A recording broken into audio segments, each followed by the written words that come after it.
Estava ali, de pé, não na cadeira de rodas que me definira por 2 longos anos, mas de pé sobre os meus próprios pés, firmes contra o soalho frio do escritório do Dr. Pedro Santos.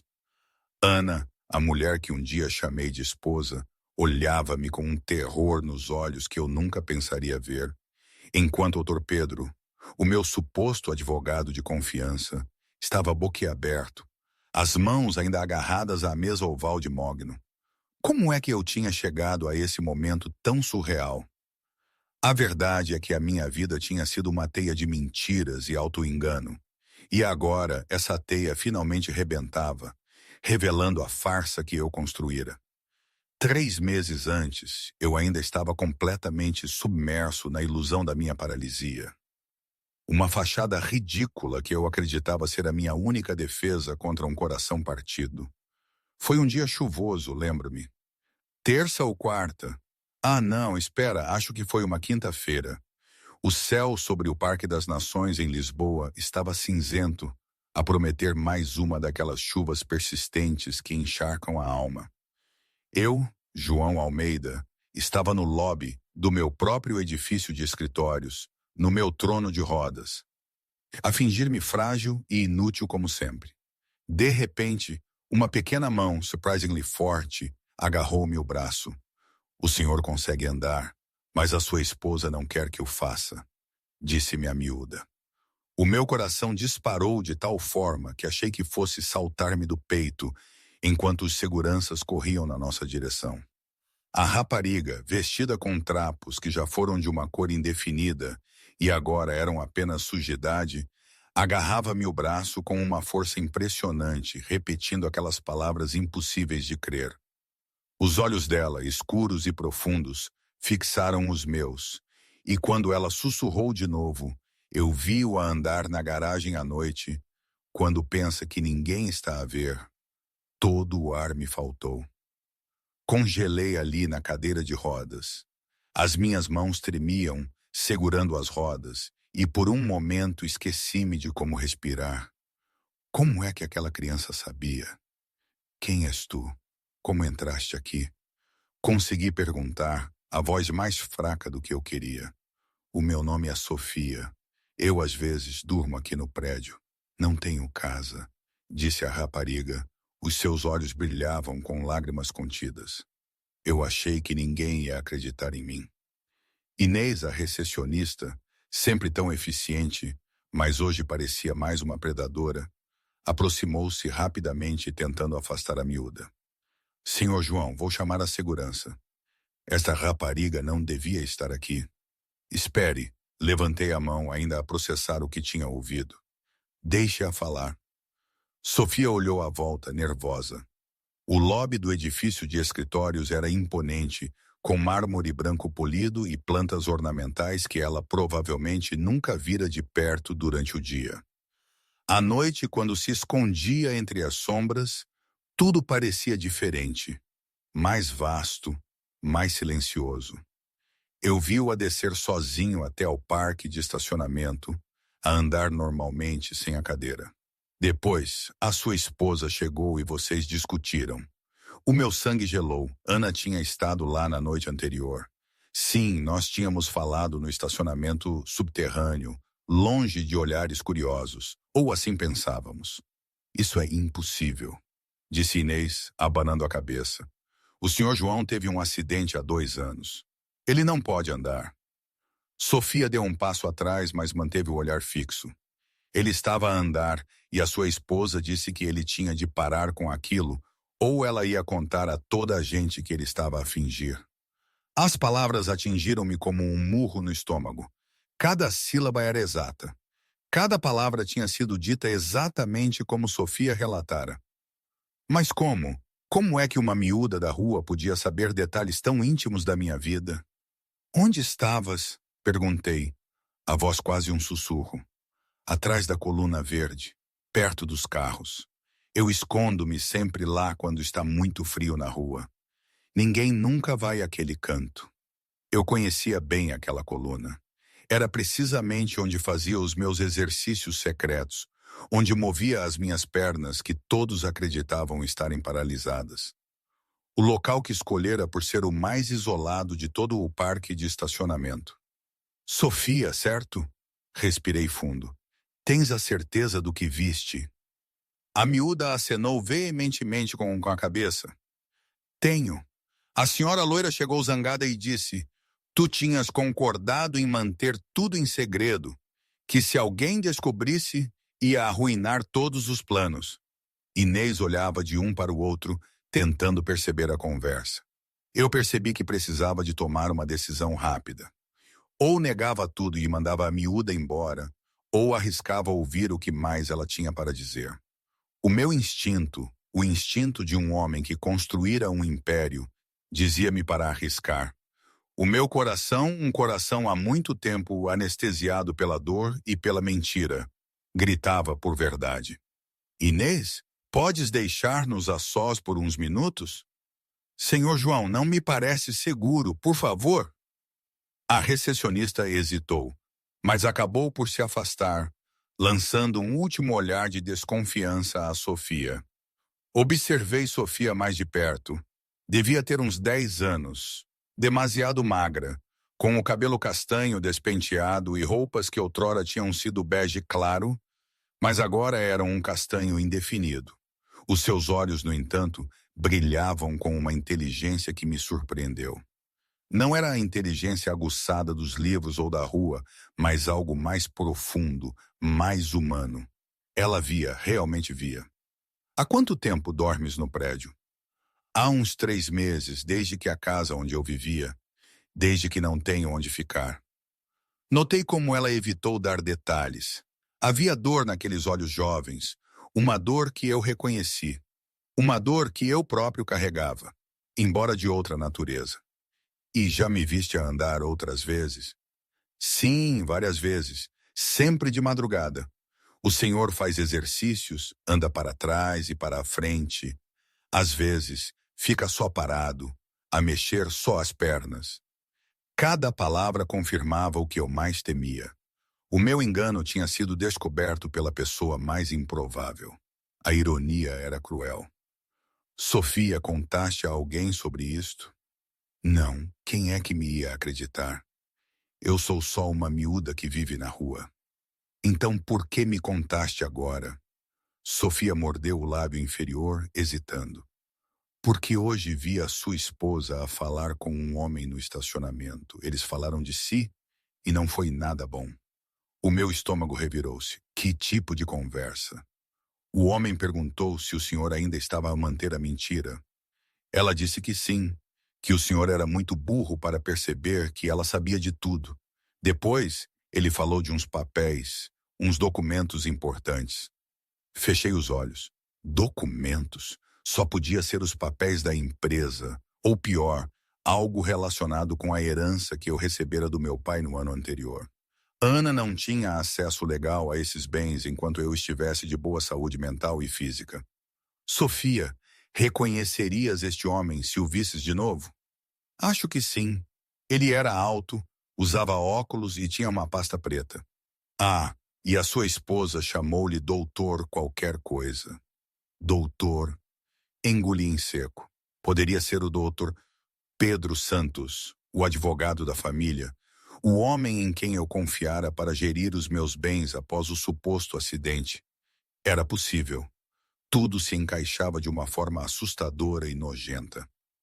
Momentinho. Aqui preciso de fazer uma pequena pausa. Esta situação toda, a forma como a minha vida se desvendou, desmascarada por uma criança na rua, e a descoberta da traição da minha mulher com um advogado que eu confiava, é absolutamente insana, não acham? Eu era um homem de negócios, supostamente esperto, capaz de gerir uma grande empresa, e tinha sido enganado tão descaradamente. E o mais ridículo é que eu próprio tinha começado a farsa.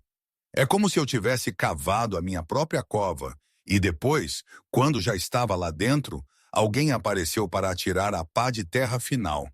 É uma comédia de erros, se não fosse tão doloroso. Naquele momento, no lobby da minha empresa, ao ouvir aquelas palavras da boca de uma miúda, parecia que a realidade tinha decidido gozar com a minha cara. Não tinha ideia do quão profundo o buraco era. E, no entanto, aquela miúda, com os seus olhos atentos, era a única que parecia ver o que eu me recusava a ver. Que ironia, não é? A vida é mesmo um mar de paradoxos. Voltando à nossa história. Sofia, tens onde ficar esta noite? Tenho o meu cantinho aqui no prédio. Ninguém nunca me chateia. Não, isso não está certo. És uma criança. Devias estar numa escola, numa casa. Eu tentei. Mas quando não se tem documentos nem família, as pessoas não nos querem.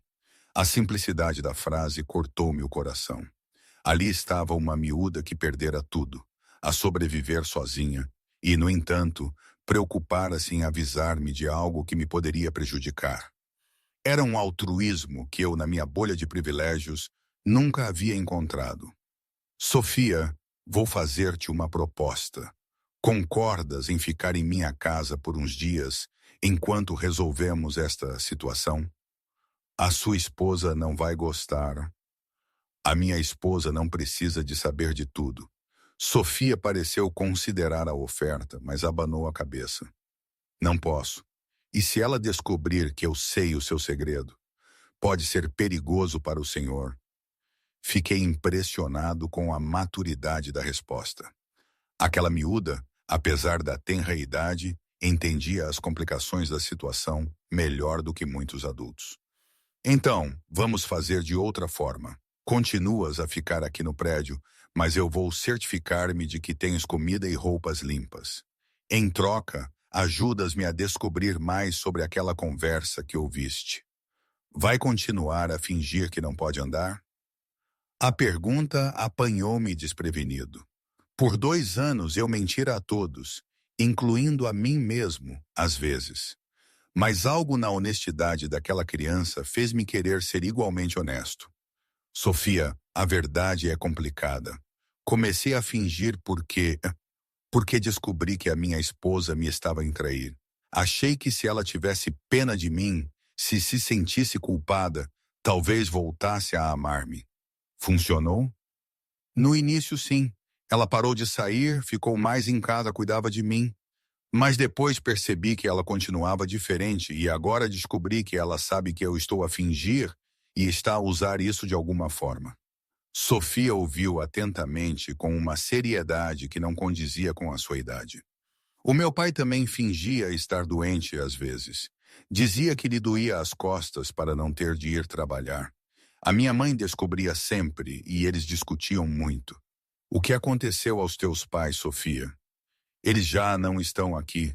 Por isso é que vivo na rua. Não quis forçar mais detalhes. A dor nos olhos dela era suficiente para entender que ela tinha perdido mais do que qualquer criança devia perder. Às vezes, quando não conseguia dormir à noite, deitado na minha cama gigante na casa de Cascais que se tornara uma prisão, pensava no meu pai. Na forma como ele dizia sempre: não confies em ninguém que parece demasiado bom para ser verdade. Ele referia-se aos comerciantes do mercado, aos políticos, mas agora eu percebia de outra forma. A minha vida de luxo, a Ana, as promessas de um amor eterno, tudo parecia demasiado bom. Perfeito demais, na superfície. E o meu pai tinha me ensinado que a perfeição não existe. Que por trás de uma fachada polida há sempre fissuras, sempre verdades ocultas. Eu fui esse palhaço. Eu acreditei na fachada e agora estava a viver a fissura. E pior ainda, eu próprio criei uma fachada ainda maior para mascarar as minhas próprias fissuras. Que ironia, João. Que grande ironia. Sofia, tu és muito corajosa e muito inteligente. Se não fosses tu, nunca teria descoberto que a Ana sabe de tudo. O que vai fazer agora? Pensei por um momento. Por 2 anos, eu viver uma mentira. E agora descobria que a minha esposa não só sabia da farsa, como estava de alguma forma a beneficiar dela. Primeiro vou descobrir exatamente o que ela está a tramar. Depois, tomarei uma decisão sobre a minha vida e sobre a tua esposa. Aquela última frase saiu de forma automática, corrigindo-me mentalmente. Sobre a minha vida e sobre a Ana. Isso vai depender do que descobrirmos. Sofia acenou com a cabeça, como se entendesse a complexidade da situação. Posso fazer-lhe uma pergunta? Claro. Por que é que não para de fingir e não conta a verdade a toda a gente? A simples pergunta deixou-me sem fala por alguns segundos. Por que é que eu não parava? O que é que eu tinha a perder, além de uma esposa que me estava a atrair e a fingir que cuidava de mim? Sabe, Sofia, acho que é medo. Medo de admitir que cometi um erro. Medo de enfrentar as consequências. A minha mãe dizia sempre que a verdade dói no início, mas depois sentimos-nos melhor. Sorri. Foi o primeiro sorriso genuíno que tive em meses. A tua mãe era sábia. Sim, era. Foi ela quem me ensinou a observar as pessoas, a reparar quando estavam a mentir ou quando estavam realmente tristes. Foi assim que descobriste sobre mim? Não, descobri sobre o Senhor só a observar. Mas a sua esposa, ela tem a mesma maneira que a minha tia quando mentia à minha mãe. Os olhos dela ficam duros, sabe? Como se estivesse a pensar em algo mal. Absorvi as palavras de Sofia. Uma miúda de 10 anos conseguira ler a minha esposa melhor do que eu em anos de casamento. Sofia, estarias disposta a ajudar-me a descobrir mais sobre os planos da Ana? A continuar a observar, a apontar as conversas que ouvires, a ver quem ela encontra, mas só se te sentires segura para o fazer. Sofia pareceu entusiasmada com a ideia. Consigo fazer isso. Sou boa a esconder-me e as pessoas nunca reparam numa criança. Mas tens de ter cuidado. Se for perigoso, paras imediatamente. Entendido? Entendido. Tirei a carteira do bolso interior do casaco e retirei algumas notas. Para comprares comida e amanhã trago roupa limpa. Sofia olhou para o dinheiro com surpresa. Não quero o seu dinheiro de borla. Não é de borla, é pagamento pelo trabalho que vais fazer. Trabalho? Sim, vai ser a minha detetive particular. Sofia sorriu pela primeira vez desde que chegara. Foi um sorriso tímido, mas transformou completamente o rosto dela. Nunca fui detetive antes. Eu também nunca fingi estar numa cadeira de rodas antes. Aprende-se a fazer. Inês aproximou-se novamente, visivelmente preocupada com a demora da conversa. Senhor João, a sua esposa ligou. Ela está a caminho para o vir buscar. Senti todo o meu corpo em tensão. Ana estar ali agora com Sofia presente podia ser complicado. Sofia, tens de sair agora. Encontramo-nos amanhã à mesma hora. Posso vir mais cedo. Eu acordo antes de o sol nascer. Então às 7 da manhã, aqui no lobby. Sofia acenou com a cabeça e começou a afastar-se, mas parou e voltou. Senhor João. Sim. Obrigada por ter acreditado em mim. Senti um nó na garganta. Quando foi a última vez que alguém me agradeceu por algo tão simples como acreditar? Obrigada a ti, Sofia, por teres tido a coragem de me contar a verdade. A miúda apressou-se, desaparecendo pelas portas giratórias do edifício. Inês observava tudo com uma curiosidade mal disfarçada. Senhor João, posso perguntar o que queria aquela rapariga? Está à procura de emprego para a mãe dela. Achei que podia ajudar. A mentira saiu-me naturalmente, mais uma entre tantas que eu tinha contado nos últimos anos. Mas desta vez, mentir fazia-me sentir ainda pior. 15 minutos depois, Ana chegou. Mesmo aos 42 anos, ela continuava uma mulher bonita, com o cabelo loiro sempre impecavelmente penteado e roupas caras que acentuavam a sua figura.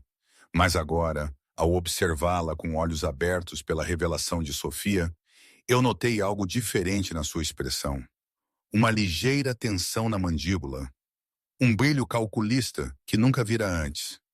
Como foi o seu dia, querido? Perguntou ela, beijando-me a testa mecanicamente. Calmo. Reuniões, papelada, nada de especial. Alguma novidade? Hesitei. Estaria ela a pescar informações sobre Sofia? Nada de importante. Como foi o teu dia? Fui ao salão. Depois encontrei-me com algumas amigas para almoçar. Sabes, a rotina de sempre. Observei os olhos dela enquanto falava. Sofia tinha razão. Havia algo de calculado ali, uma frieza que eu não notara antes. No carro, a caminho de casa, Ana estava mais faladora que o habitual. João, o doutor Pedro Santos ligou hoje. Quer agendar uma reunião para rever alguns documentos. O meu coração disparou. Doutor Pedro Santos, o homem que Sofia vira no estacionamento. Que tipo de documentos? Ele não especificou. Disse que era rotina, uma revisão anual dos teus bens e investimentos. Estranho. Ele costuma agendar estas reuniões diretamente comigo. Eu disse que podia intermediar, já que ultimamente tenho tratado mais da papelada da casa. Acenei com a cabeça, mas por dentro estava alarmado. Ana nunca demonstrou interesse nos aspectos financeiros da minha vida, e agora, coincidentemente, ela queria intermediar reuniões com o advogado. O que é que isto significava? Quando é que ele quer reunir-se? Amanhã, se possível, de manhã. Tenho algumas reuniões importantes na empresa da manhã. Não podes remarcar? O doutor Pedro disse que era urgente. Urgente? Ele usou essa palavra. Sim. Disse que tinha a ver com a tua condição médica e umas atualizações necessárias na documentação. Senti um calafrio na espinha. Atualizações de documentação relacionada com a minha condição médica só podiam significar uma coisa: papéis de tutela. Está bem, vou tentar reorganizar a minha agenda. Perfeito. Já confirmei para as 10 da manhã no escritório dele. O resto da viagem passou em silêncio. Fingi olhar pela janela enquanto a minha mente trabalhava freneticamente. Se Ana realmente sabia que eu estava a fingir a paralisia, e se ela estava a tramar com o Dr. Pedro para conseguir a tutela, ela teria acesso total aos meus bens. E o que aconteceria depois? Internamento? Venda dos meus ativos? As possibilidades eram infinitas e assustadoras. Em casa, durante o jantar, observei cada movimento da minha esposa. A forma como ela evitava o meu olhar quando falava do advogado, como as suas mãos tremiam ligeiramente enquanto servia o vinho, como verificava o telefone com mais frequência do que o habitual. Havia uma tensão no ar, uma antecipação que eu agora reconhecia. Ana, posso fazer-te uma pergunta? Claro. Estás feliz comigo? A pergunta apanhou-a desprevenida. Ana parou de mastigar e olhou para mim com surpresa. Que pergunta estranha, João. Por que é que estás a perguntar isso? Só curiosidade. Às vezes, penso que a nossa vida mudou muito depois do acidente. Mudou, mas adaptamo-nos, não é? Eu aprendi a cuidar de ti. Tu aprendeste a lidar com as tuas limitações. E não sentes falta de como as coisas eram antes? Ana hesitou por um breve momento, o que não me escapou. Claro que sinto, mas a vida é assim, não é? Não podemos escolher o que nos acontece. E se eu ficasse melhor? Se por algum milagre voltasse a andar? João, os médicos foram claros. A lesão é permanente. Mas e se não fosse, hipoteticamente? Não gosto de pensar nessas coisas. É melhor aceitar a realidade e seguir em frente. Acenei com a cabeça, mas notei que Ana tinha esquivado a pergunta. Não dissera que ficaria feliz se eu ficasse melhor. Dissera para aceitar a realidade. Naquela noite, fingi dormir enquanto observava Ana no reflexo do espelho do armário. Ela estava acordada no telefone, a enviar mensagens a alguém. De vez em quando, olhava na minha direção, como se quisesse certificar-se de que eu estava a dormir. Era um balé silencioso de traição e desconfiança. Por volta das 2 da manhã, Ana levantou-se em silêncio e saiu do quarto. Esperei alguns minutos e depois seguia na minha cadeira de rodas. Ela estava na sala, a falar ao telefone em voz baixa. Sim, ele concordou com a reunião. Não desconfia de nada. Os documentos estão prontos? Perfeito. Depois disso, tudo será nosso. Senti como se tivesse levado um soco no estômago. Ana estava realmente a conspirar contra mim, e pelo tom da conversa, os planos estavam bem avançados. Voltei para o quarto o mais silenciosamente possível e passei o resto da noite completamente acordado, a planear o meu próximo movimento. Precisava de encontrar Sofia de manhã e contar-lhe o que tinha descoberto.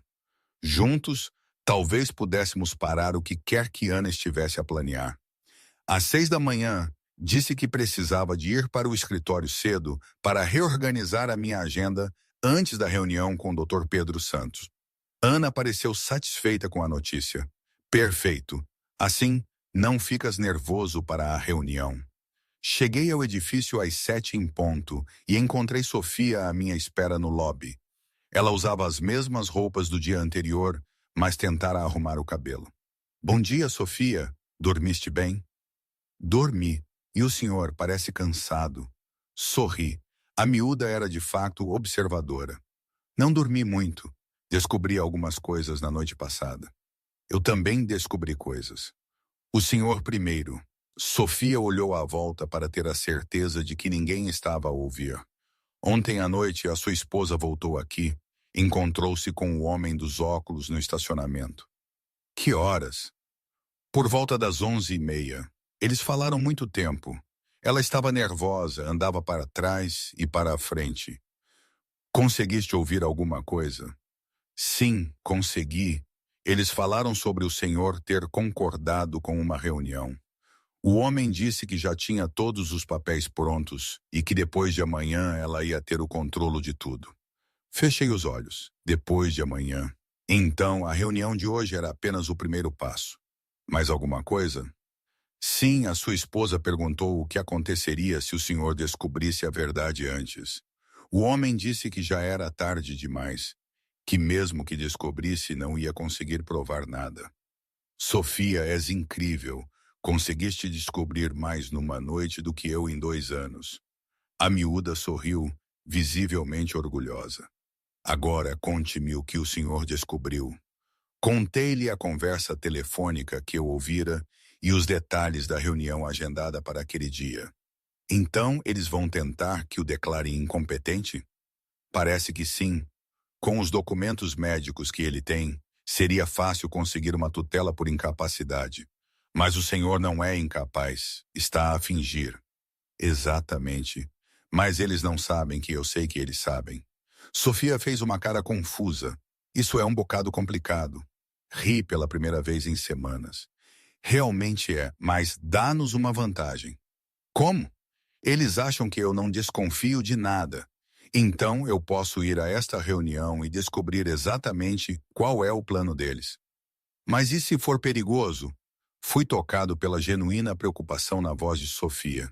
É por isso que preciso da tua ajuda de novo. O que queres que eu faça? Poderias vir comigo ao escritório do Dr. Pedro Santos? Não entrarias na reunião, mas ficarias por perto. Se eu não sair daqui a 1 hora, ligas para este número. Escrevi o número do meu contabilista, um dos poucos em quem ainda confiava completamente, e que não tinha ligações a Ana. Mas como é que eu vou explicar por que estou lá? Tu és inteligente, vais encontrar uma maneira de parecer natural. Sofia guardou o papel no bolso das calças, os olhos brilhando com a aventura. E depois da reunião? Depois, decidiremos juntos qual é o próximo passo. Às 9h30, João e Sofia deixaram o edifício juntos. Eu tinha instruído o motorista da empresa a levá-los ao centro da cidade, onde ficava o escritório do Dr. Pedro Santos. Durante a viagem, Sofia fez-me perguntas que me surpreenderam pela sua maturidade. Arrepende-se de ter começado a fingir? Todos os dias. Por quê? Porque mentir muda-nos por dentro. Com cada dia que eu fingia, sentia-me mais pequeno, mais fraco, e acabei por perder o rastro do que era real e do que era mentira. Mas o senhor pode parar quando quiser, não pode? Fisicamente, sim. Emocionalmente, é mais complicado. Por quê? Porque vou ter de admitir que menti a toda a gente por 2 anos. Vou perder a confiança das pessoas. Talvez a empresa, certamente a minha esposa.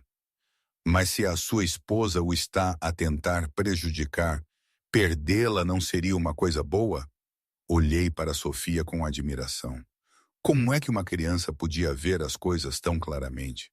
Sofia, quantos anos tens exatamente? 10. Mas a minha mãe dizia sempre que eu tinha uma alma velha. A tua mãe tinha razão. Chegando ao edifício onde ficava o escritório do Dr. Pedro Santos, instruí Sofia sobre onde ficar e o que fazer se algo corresse mal. Lembra-te, 1 hora. Se eu não sair daqui a 1 hora, ligas ao Dr. Afonso. Lembro-me, boa sorte. Entrei no elevador sentindo uma mistura de nervosismo e determinação. Era hora de descobrir o quão longe ia a traição de Ana. O escritório do Dr. Pedro Santos ficava no 12º andar de um edifício comercial na Baixa Pombalina de Lisboa. Eu conhecia bem aquele ambiente. Paredes revestidas a madeira escura, estantes cheias de códigos legais e uma grande licenciatura em Direito emoldurada a ouro. Ana já estava lá quando cheguei, sentada numa poltrona de couro castanho, a folhear uma revista. Ela levantou-se imediatamente ao ver-me. Querido, conseguiste reorganizar tudo? Não foi demasiado agitado? Sim, consegui. Alguns funcionários ficaram chateados, mas eu tratei disso. O Dr. Pedro Santos apareceu à porta do seu gabinete privado. Era um homem na casa dos 50, alto, magro, com óculos de aro dourado e cabelo grisalho penteado para trás. Eu conhecia-o há 5 anos e sempre o considerara confiável. João, meu amigo, como se sente? Bem, dadas as circunstâncias. Ótimo, ótimo. Ana, querida, obrigado por organizar esta reunião. Por favor, entrem.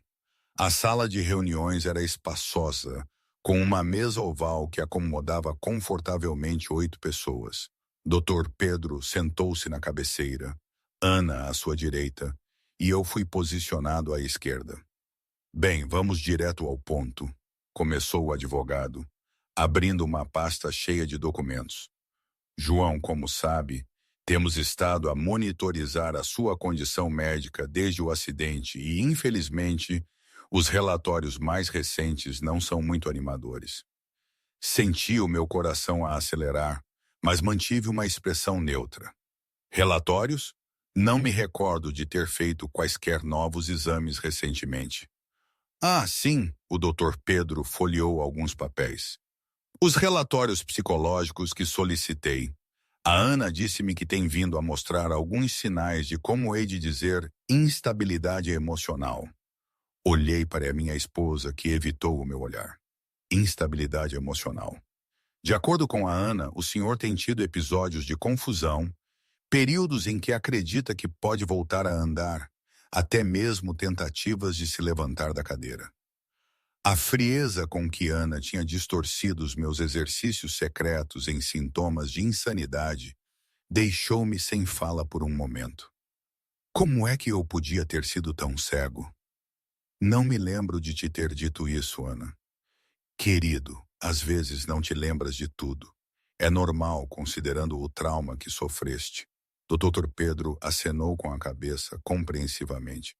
João, sei que é difícil aceitar, mas em casos como o seu, onde há lesão medular associada a trauma psicológico, não é incomum surgirem sintomas de desconexão com a realidade.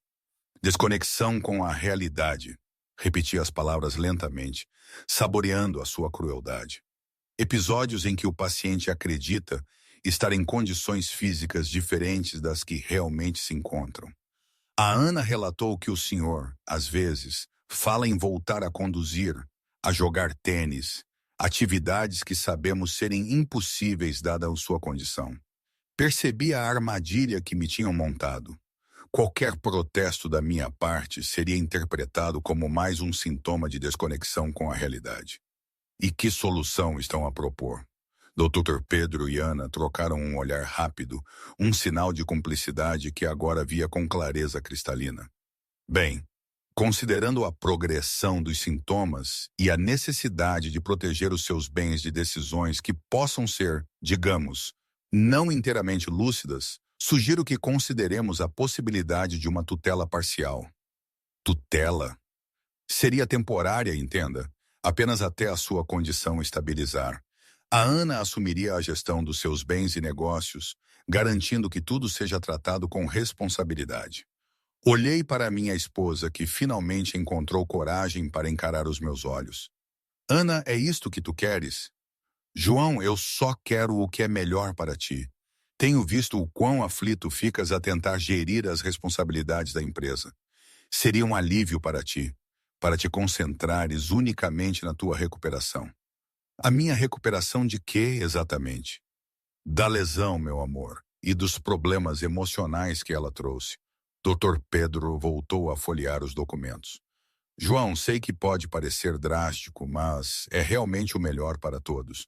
A Ana tem se mostrado uma cuidadora exemplar e com a tutela ela poderia tomar decisões mais rapidamente quando fosse necessário.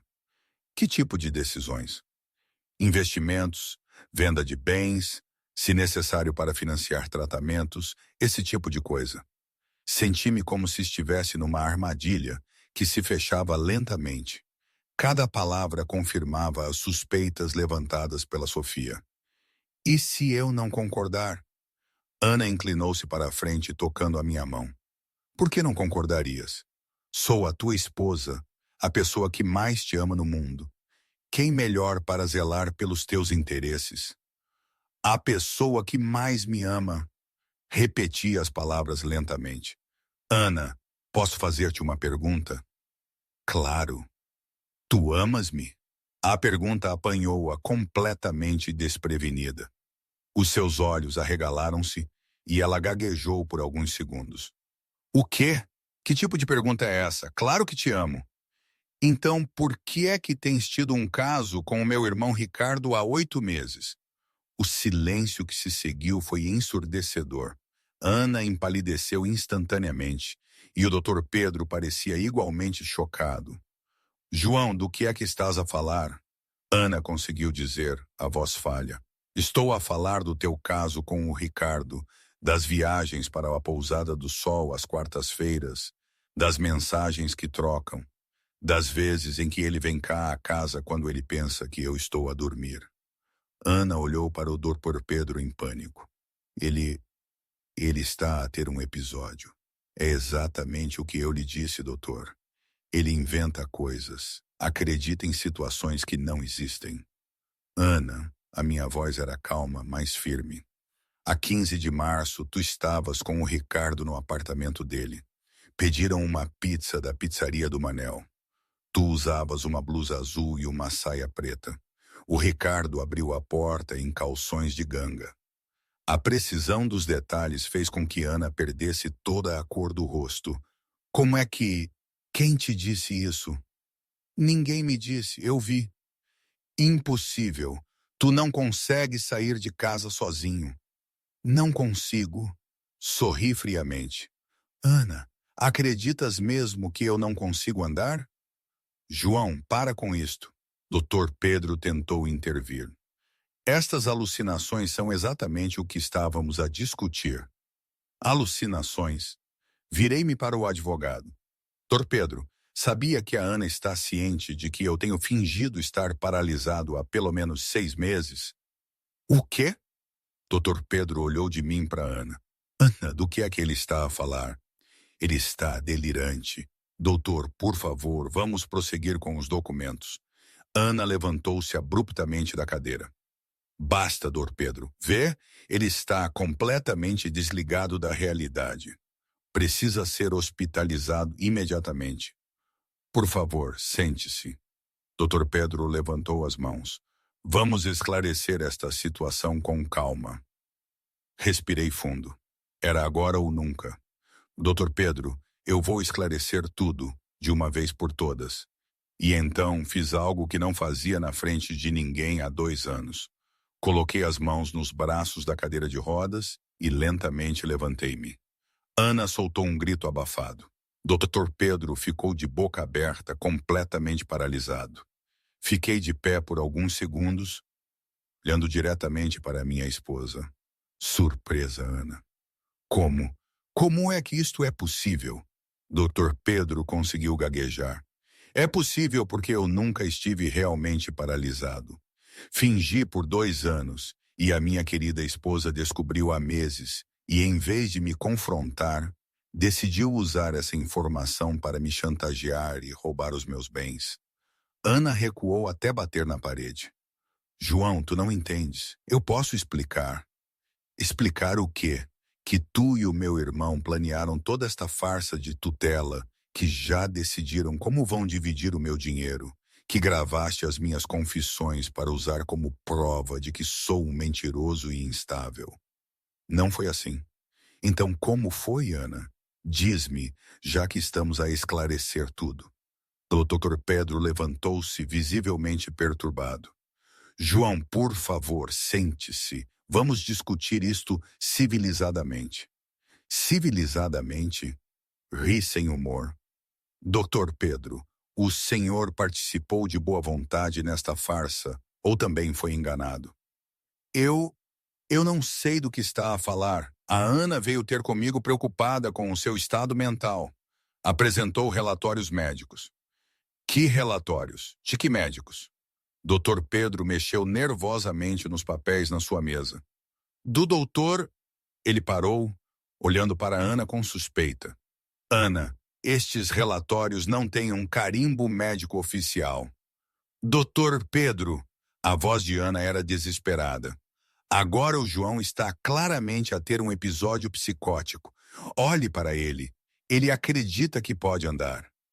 Ele pode andar, Ana. Eu estou a vê-lo andar. Mas isso é impossível. Os médicos disseram... Que médicos? Dei 2 passos na direção dela. Ana, nunca te perguntaste por que é que em 2 anos eu nunca quis fisioterapia? Por que é que eu nunca quis experimentar tratamentos experimentais? Por que é que eu sempre recusei quando tu sugerias consultas com especialistas? Ana olhou para mim como se visse um fantasma. Eu achei que estavas deprimido, que tinhas desistido. Tu sabias que eu estava a fingir. Tu apanhaste-me a fazer exercício na garagem há 6 meses e decidiste usar isso contra mim. Não, eu descobri por acaso e fiquei confusa, não sabia o que fazer. Mentirosa. A minha voz ecoou pela sala.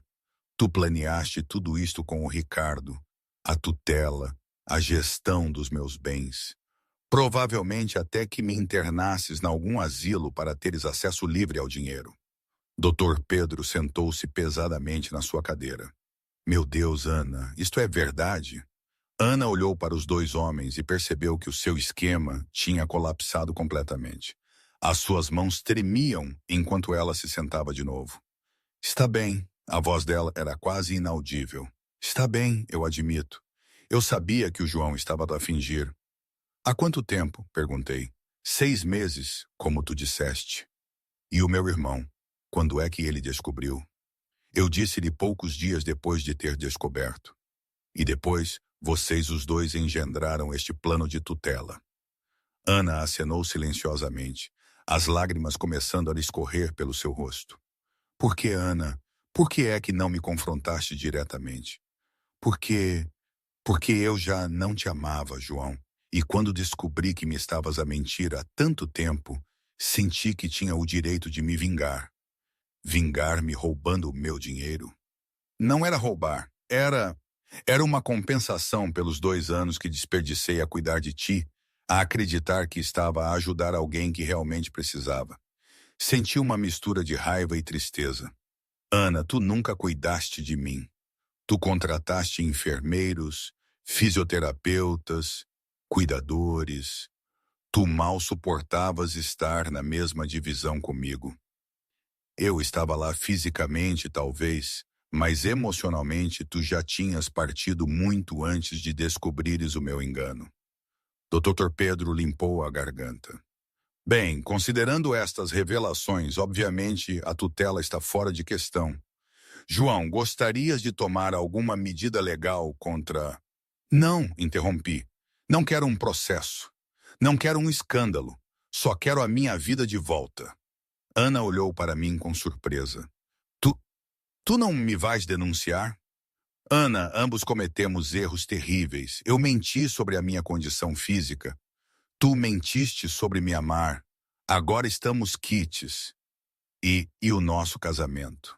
Olhei para ela por um longo momento. O nosso casamento terminou há muito tempo. Simplesmente não tínhamos coragem de o admitir. Ana baixou a cabeça, soluçando baixinho. João, eu sinto muito. Sei que isso não desculpa nada, mas eu realmente sinto muito. Eu também sinto muito, Ana.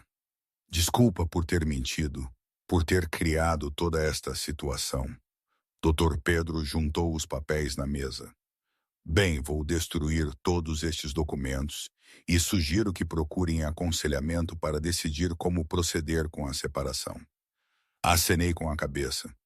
Dr. Pedro, obrigado por ter sido enganado junto comigo. Sei que as suas intenções eram boas. João, eu devia ter investigado mais a fundo antes de propor a tutela. Peço desculpa. Aceito as suas desculpas.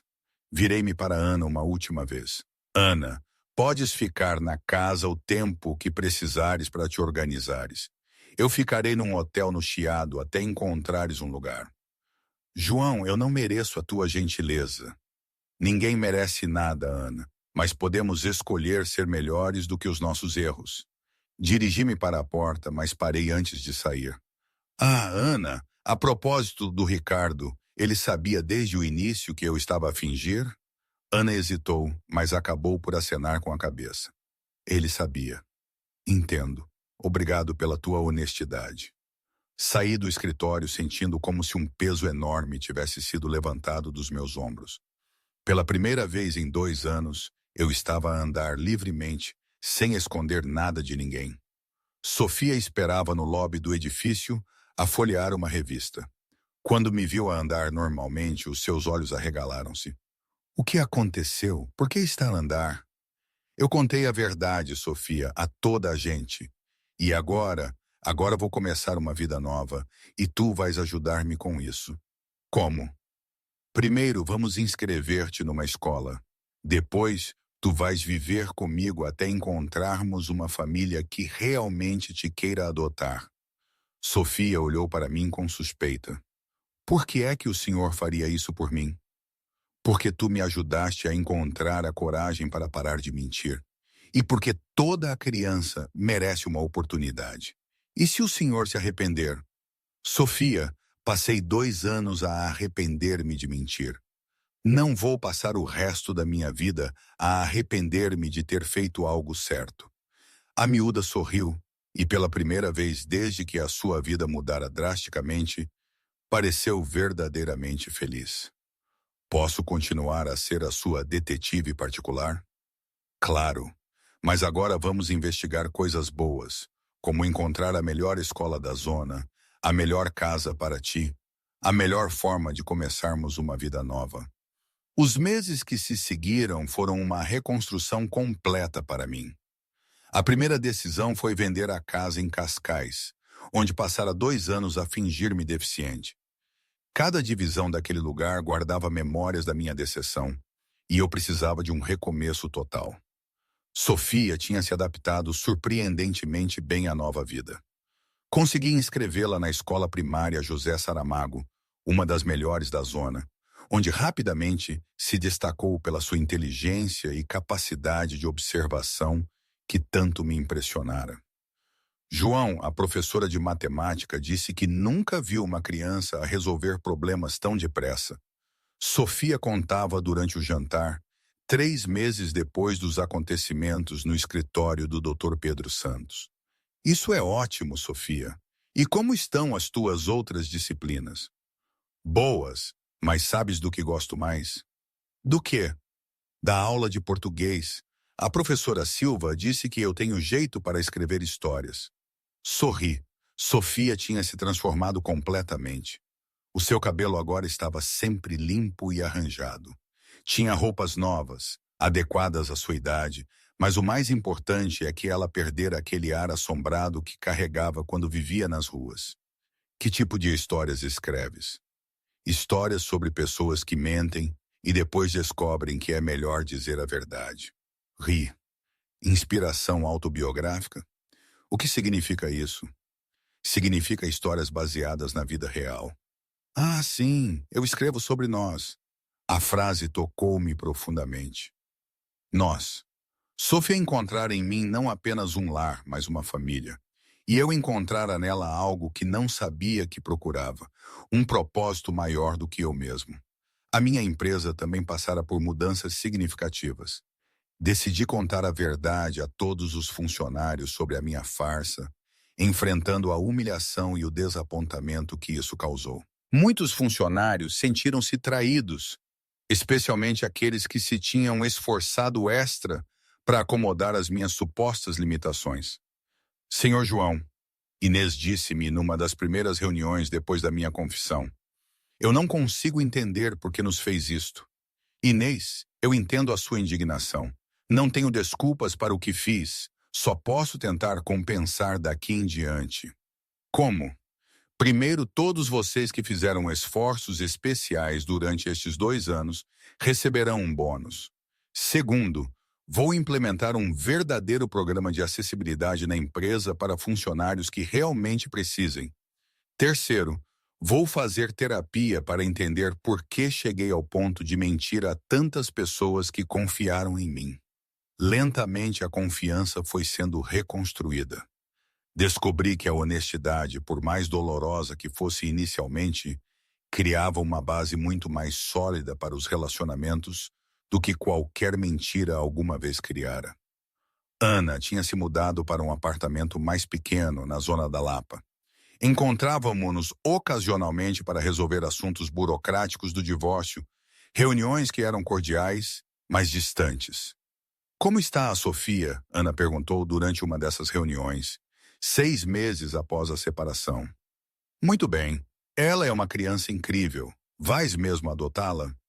Sim, se ela quiser ser adotada por mim. João, tens a certeza de que estás pronto para ser pai? Ana, eu não estava pronto para fingir que estava paralisado, mas fiz isso por 2 anos. A diferença é que agora estou a fazer algo que vale a pena. Ana acenou com a cabeça e eu notei uma mudança nela também. Estava mais magra, parecia mais cansada, mas havia algo mais leve na sua expressão. João, posso dizer-te uma coisa? Claro. Eu terminei com o Ricardo. Ah, posso perguntar por quê? Porque percebi que estava a repetir o mesmo padrão. Mentir, esconder, fingir sentimentos que já não existiam. E como estás a lidar com isso? A fazer terapia também. A tentar perceber por que é que escolho sempre os caminhos complicados, em vez de ser honesta sobre o que quero. Fiquei surpreendido com a vulnerabilidade da resposta. Isso é corajoso da tua parte. Aprendi contigo. Descobri que fingir que se está feliz é tão desonesto quanto fingir que se está doente. Os dois calamo-nos por um momento, absorvendo a ironia da situação. Tínhamos precisado de mentiras e traições para, finalmente, sermos honestos um com o outro. João, tu perdoas-me. Eu perdoei-te, Ana. Tu perdoas-me a mim também? Perdoo. Despedimo-nos com um aperto de mão, sem amargura, como 2 pessoas que tinham partilhado uma parte complicada das suas vidas, mas que agora seguiam caminhos diferentes. Ricardo, por outro lado, desapareceu completamente. Tentei contactá-lo algumas vezes, mas descobri que o meu irmão se mudara para outro país sem deixar endereço. A dor da traição familiar ainda estava presente, mas eu aprendi que nem todas as feridas precisam de ser curadas através do confronto. Algumas curam melhor com o tempo e a distância. Sofia tornara-se uma presença constante, não apenas na minha casa, mas também na empresa. Nas tardes depois da escola, ela ia muitas vezes ao escritório para fazer os trabalhos de casa na sala de reuniões. Sofia, não preferias ficar em casa a ver televisão como as outras crianças? Perguntei um dia. Não, eu gosto de estar aqui. As pessoas trabalham. O senhor trabalha. Eu faço o meu trabalho. É como uma grande família. A resposta de Sofia fez-me perceber algo importante. Ela passara tanto tempo a observar as pessoas de fora que agora valorizava fazer parte de um grupo, mesmo que fosse um ambiente de trabalho. Foi Inês quem sugeriu a ideia que mudaria tudo. Senhor João, já pensou em transformar a sua história em algo que pudesse ajudar outras pessoas? Como assim? Bem, o senhor aprendeu muito sobre honestidade. A Sofia aprendeu sobre ter uma família. A empresa aprendeu sobre perdão e segundas oportunidades. Talvez pudessem criar um projeto para ajudar outras pessoas em situações semelhantes. A ideia ficou na minha cabeça por semanas.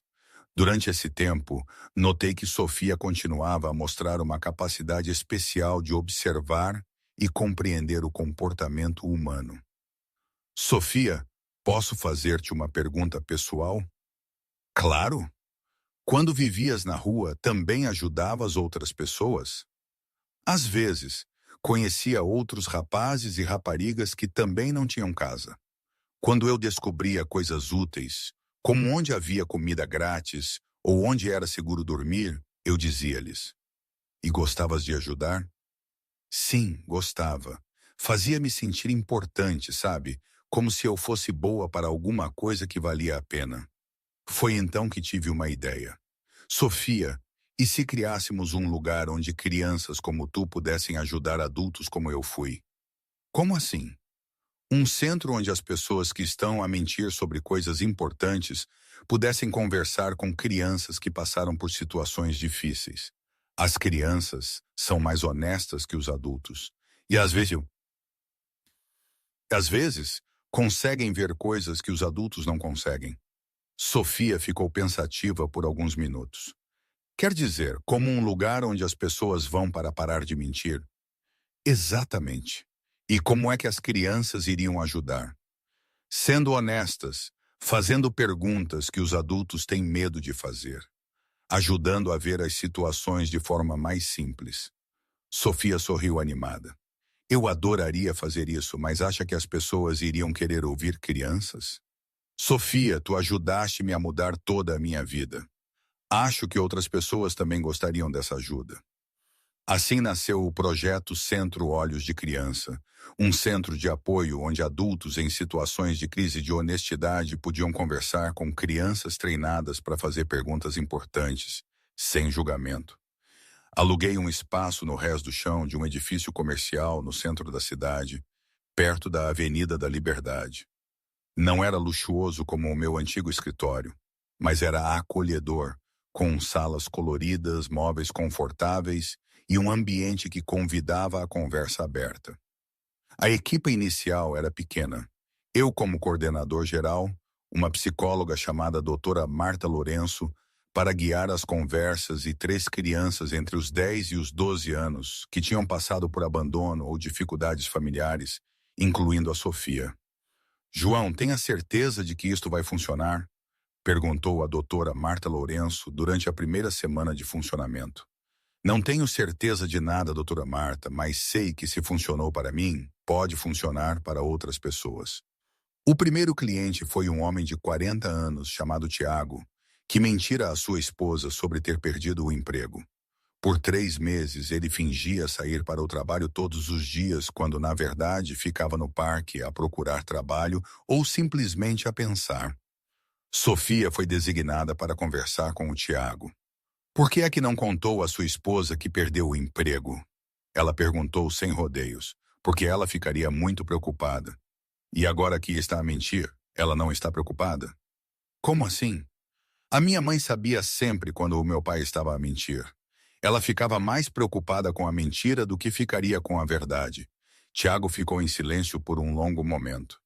Acha que a minha esposa desconfia? Não sei, mas aposto que ela repara que o senhor está a agir de forma estranha.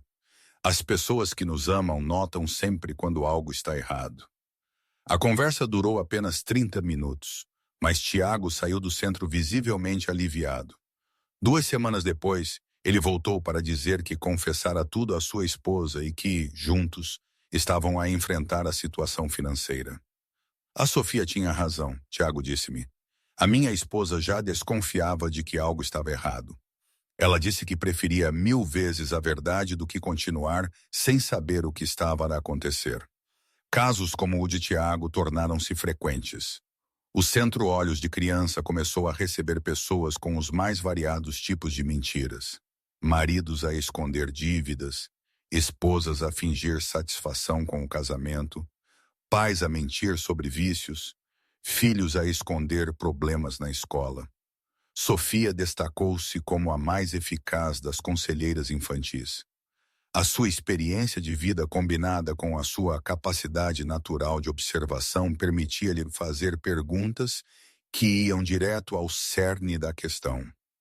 Sofia, como é que sabes sempre qual a pergunta certa a fazer? Perguntei um dia. Não sei. Acho que quando já passamos por coisas ruins, é mais fácil entender quando outras pessoas também estão a passar por coisas ruins. E por que achas que as pessoas mentem tanto? Porque têm medo, medo de magoar alguém, medo de ser rejeitado, medo de parecer fraco, mas mentir torna-nos ainda mais fracos. Fiquei impressionado com a sabedoria da resposta. Sofia, já pensaste em escrever um livro sobre isto? Sobre o quê? Sobre como ajudar as pessoas a parar de mentir. Sofia considerou a ideia. Acho que seria fixe, mas teria de ser um livro simples, um que qualquer pessoa pudesse entender. Por que simples? Porque a verdade é simples. São as mentiras que são complicadas.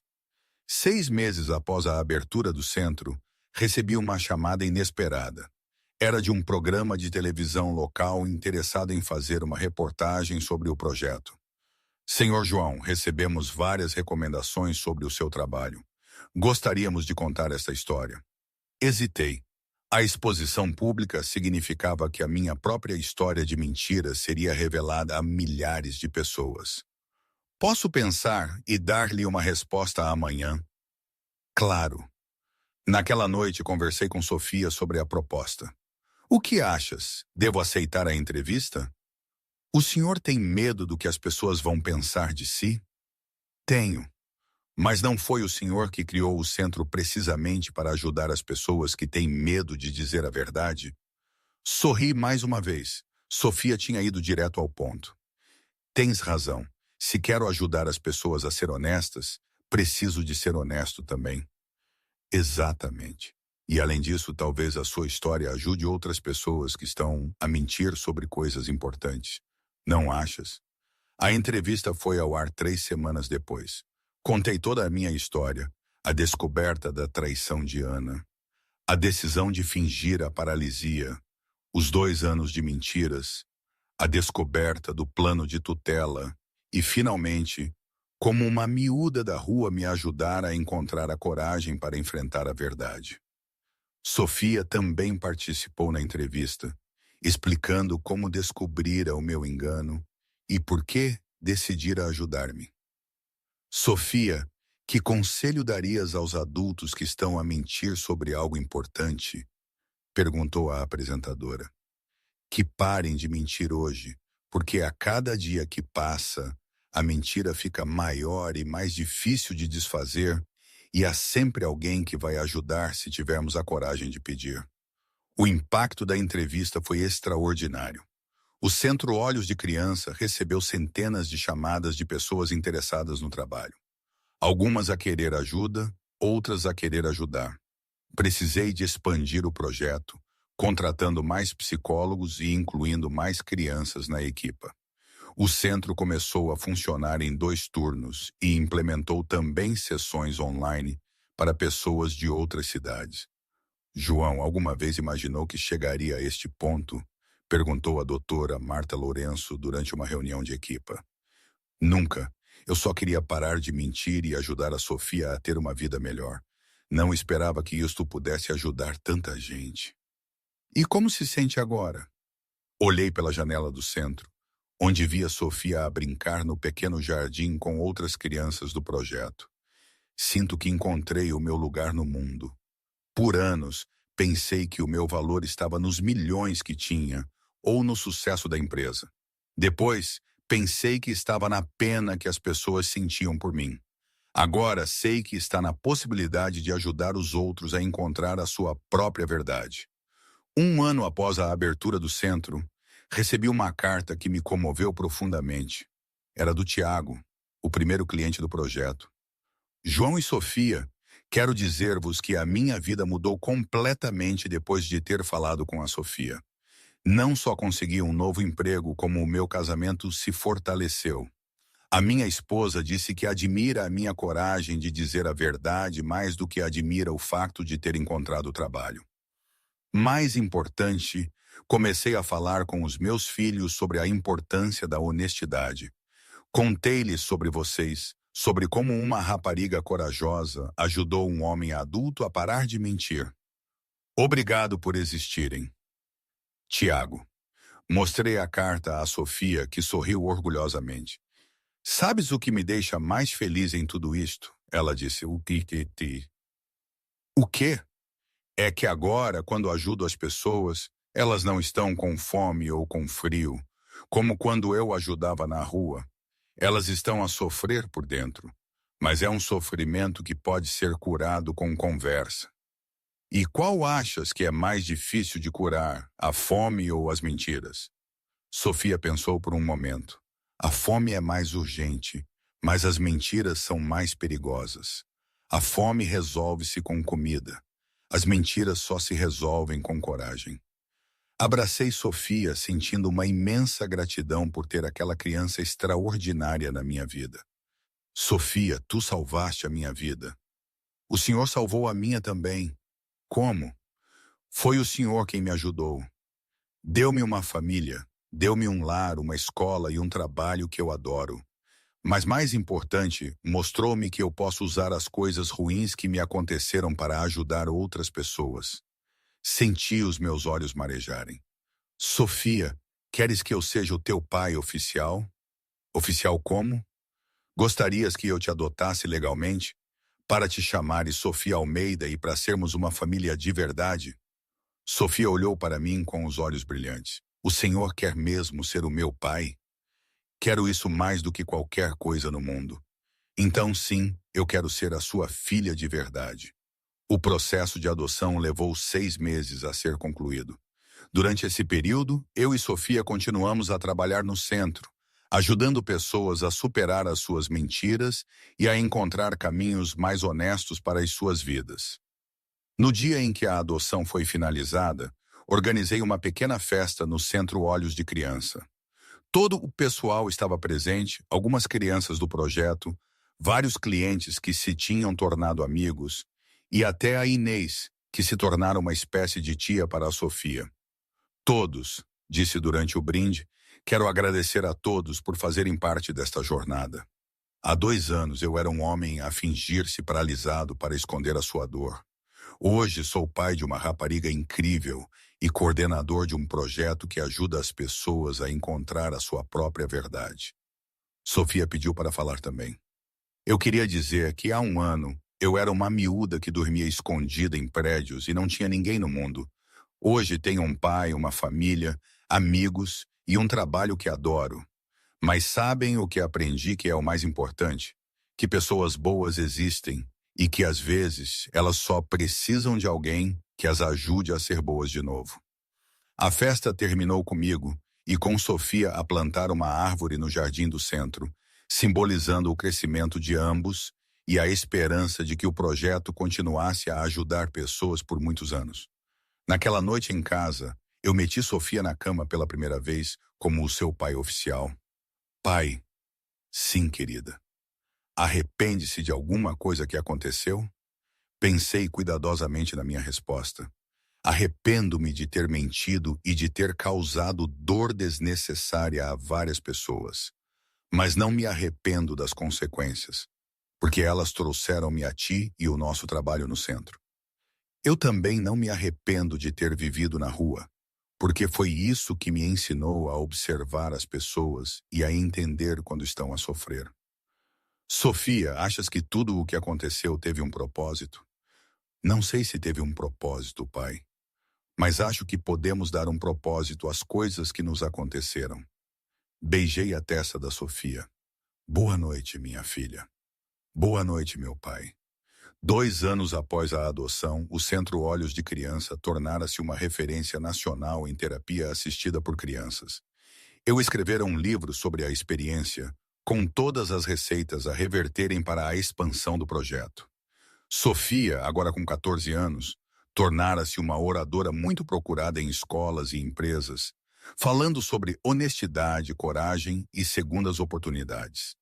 Continuava a trabalhar no centro aos fins de semana, mas a sua prioridade eram os estudos.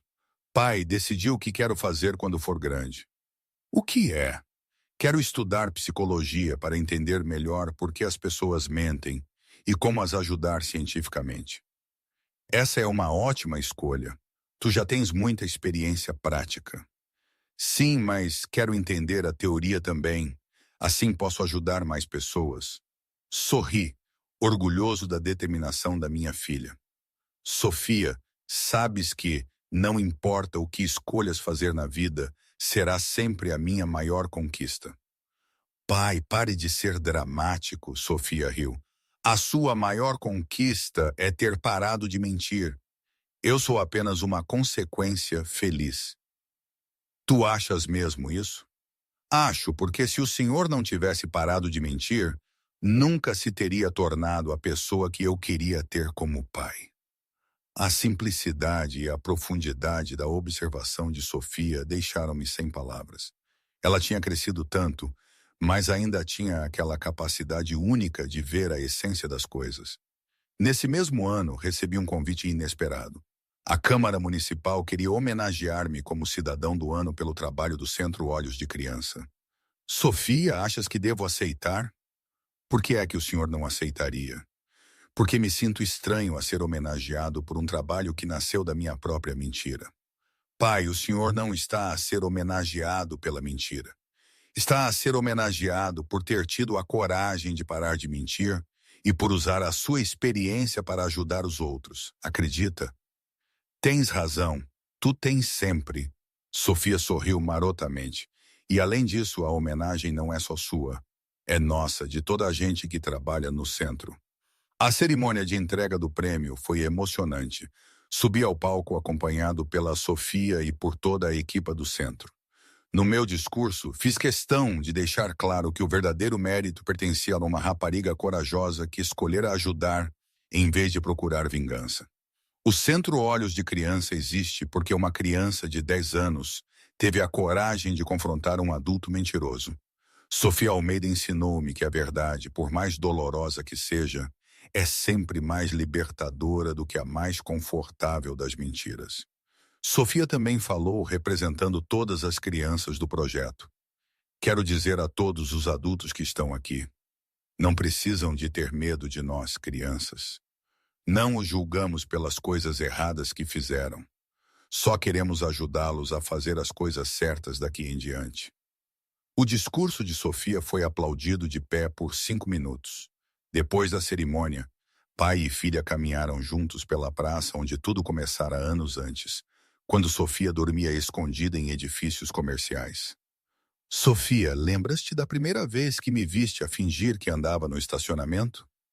Lembro-me. O senhor parecia tão triste naquele momento. Triste? Sim, mesmo a fazer exercícios, o senhor tinha a cara de quem carregava um peso muito grande. E agora, como é que eu pareço agora? Sofia olhou para o meu rosto com atenção.